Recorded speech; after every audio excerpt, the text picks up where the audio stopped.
Bonjour, ici Martin Seguin. Aujourd'hui, ma vidéo s'intitule « Parlons serre ». Parlons serre à bois. Il en existe plusieurs modèles, plusieurs variétés, et je vais tenter de vous décortiquer ça un tout petit peu. Les différents types de serre qui existent, je vais vous les passer une par une, mais il y a la serre en F, la pompeuse, la Kerevo de Bessé, qui est une serre parallèle. Il y a la serre classique en bois et il y a la serre à tuyau. Il y en a probablement d'autres. Même ici, une petite pince à la main. Là. Bref, il y en a plusieurs styles et des fois on se demande, OK, lesquels que je devrais avoir? J'ai une collection quand même personnelle que je considère assez complète. Pour mes besoins, naturellement. Je considère que pour un modèle de serre, en fait presque tout, là, 90% de mes serres, je les ai toujours 4. J'en ai toujours 4 unités identiques. Pourquoi? Bien, quand je fais quelque chose, j'ai constaté avec le temps que j'ai souvent besoin de 4 serres pour faire tenir mon morceau, 4 serres sensiblement la même grosseur.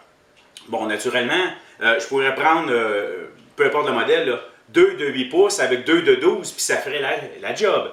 Mais personnellement, j'aime mieux en avoir 4 pareils. C'est à considérer dans le coût lorsque vous allez acheter vos serres. Parce que des fois, on voit un bien beau spécial, on se dit, ouais, mais OK, il y en a juste 2. Ben, en tout cas, moi, je compte par 4, et c'est ce qui me permet d'établir ce que j'ai de besoin. Les serres la plus simple, en commençant, c'est la pince. C'est une serre qui permet souvent de tenir un morceau simplement pendant qu'on travaille dessus rapidement, ou encore de coller 2 petits blocs de bois ensemble. Ça peut fonctionner. Même chose pour celle-ci. Ça, c'est le modèle que je considère ultra cheapo, qu'on n'a pas besoin vraiment de mettre beaucoup de qualité. C'est pas quelque chose que moi, personnellement, je me sers souvent. Deuxième modèle, un que je trouve extrêmement pratique, c'est les pompeuses. Les pompeuses, parce qu'on les sort où ce qu'on les veut et on pompe, et lorsqu'on serre, ça se rapproche. On peut les ajouter facilement et on serre. C'est pour ça que je les appelle les pompeuses.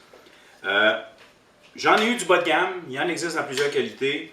Moi, la Irwin Quick Grip, j'en ai jamais cassé, puis je suis très satisfait avec eux autres. Un autre style qui est probablement parmi le plus populaire est la serre en F. En F, pourquoi? Parce que ça a l'air d'un F, tout simplement. J'en ai même de la petite, de la 4 pouces. Ici, c'est une 12. J'en ai plusieurs grandeurs. J'ai 4, 8, 12. Je crois que c'est 16 ensuite. 24. Puis ma plus longue, de la 30. 30 ou 36, en fait, je suis plus certain. Mais qui me permet d'avoir une bonne prise. J'arrête à cette grosseur-là, je ne vais pas plus haut. En fait, tantôt, pour la pompeuse, ce que j'ai oublié de vous mentionner, c'est que j'ai de la 6, de la 12 et de la 24. La serre en F est énormément pratique, peu importe ce qu'on a à serrer, que ce soit pour faire tenir une pièce sur l'établi, pour coller 2 morceaux ensemble.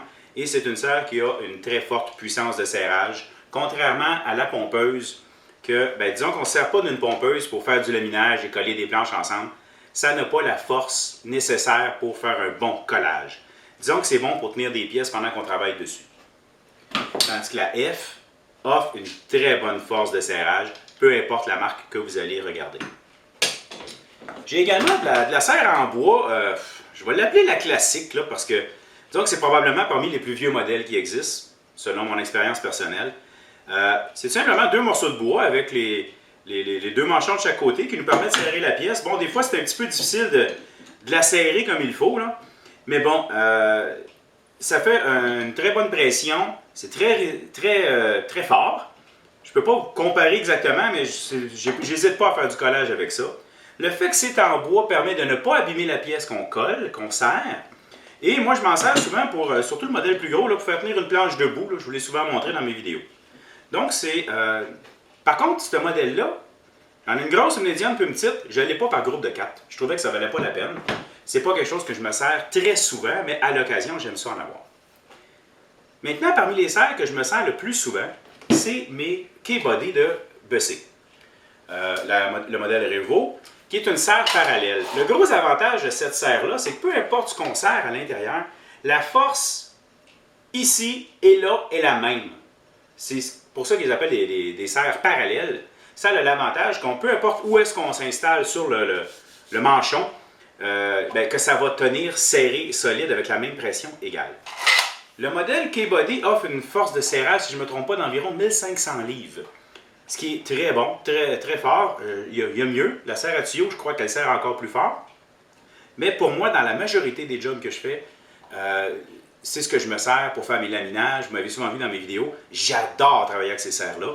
Elles ont un défaut, par contre, elles sont pesantes. Donc, dépendamment de ce qu'on est en train de faire, des fois, on peut la trouver pesante, surtout la 48 pouces. C'est un autre paire de manches. Je me suis gâté un petit peu, j'ai acheté le modèle 12 pouces, et uniquement le 12 pouces dans celle-ci. Mais ça, c'est le modèle junior. Il offre 900 livres de pression, comparé à 1500 pour l'autre. Mais ce modèle-là, je le trouve quand même pratique. Dans la 12 pouces, il me revenait moins cher. C'est une serre un peu passe-partout quand j'en ai besoin. Je l'aime bien pour ça. Notez aussi que c'est des serres qui tiennent très bien droites sur l'établi. Elles sont faites pour ça. Je trouve ça pratique. Dans la 12, ici dans la junior, je n'ai que 12 pouces.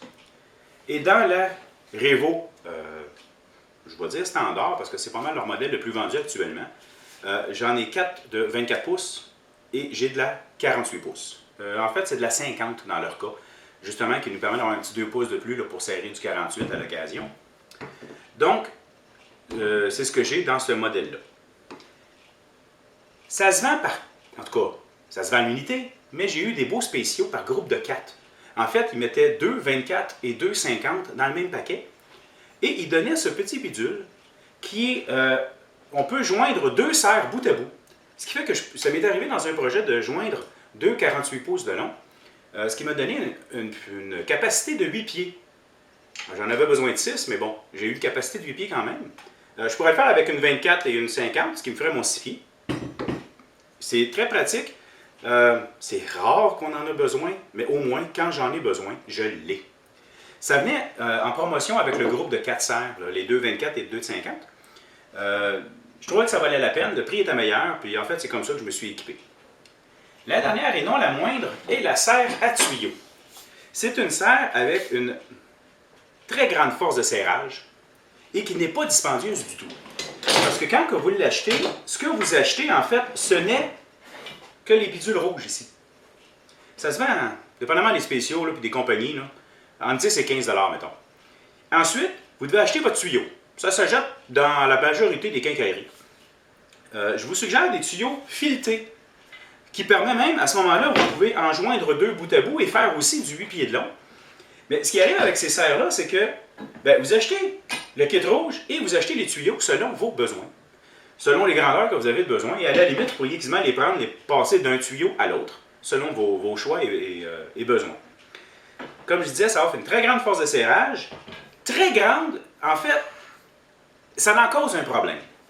La surface de serrage est quand même petite. Je dirais 3 par 3 cm ou 1 pouce et demi par 1 pouce et demi. Et lorsqu'on est en train de serrer un meuble, ça fait en sorte qu'on est obligé de mettre des cales de serrage pour étendre un peu la puissance de serrage, dans le but de ne pas marquer notre meuble, sinon on marque pratiquement le meuble à force de serrer. Ça peut faire écraser le bois un tout petit peu. Bref, c'est une serre très pratique. Moi, je l'ai uniquement dans la grande comme ceci, parce que dans les petites, je suis quand même bien équipé. Ce qui fait que pour la grande comme ça, ça m'est arrivé à l'occasion d'en avoir le besoin. J'en ai aussi 4. Je m'en départirai pas. Mais il y a un détail aussi qu'il faut voir, c'est que lorsqu'on s'en sert pour coller des pièces ensemble, si vos pièces touchent au tuyau et que la colle va sur le tuyau, votre colle et votre morceau de bois va devenir noir. Bon, ça prendrait un diplôme en chimie pour vous l'expliquer. Je ne l'ai pas. Je l'ai commandé par Internet, il n'est pas encore arrivé. Ce qui fait que ça a une petite contrainte. Bon, moi, je ne m'en sers pas pour mes serrages. En utilisant la K-Body, c'est du plastique. Donc, il n'y a aucun danger de ce côté-là. Eh bien, voilà. J'ai fait le tour de mes serres. Vous pouvez voir qu'il y en a plusieurs modèles, plusieurs grandeurs, différentes qualités. Il s'agit à vous d'identifier ce que vous avez de besoin. J'espère que vous avez apprécié. Merci. Si vous appréciez ce que je fais, je vous invite à vous abonner à ma chaîne YouTube. C'est le petit bouton « S'abonner » dans le bas de l'écran. Vous pouvez également me suivre sur ma page Google+, ou encore mon compte Twitter. Vous pouvez également me lire sur le site parlonsoutils.com. site où j'y fais des bancs d'essai sur les différents outils utilisés. Enfin, vous pouvez également me faire un don à mon compte PayPal. Ce serait très encourageant. Merci beaucoup.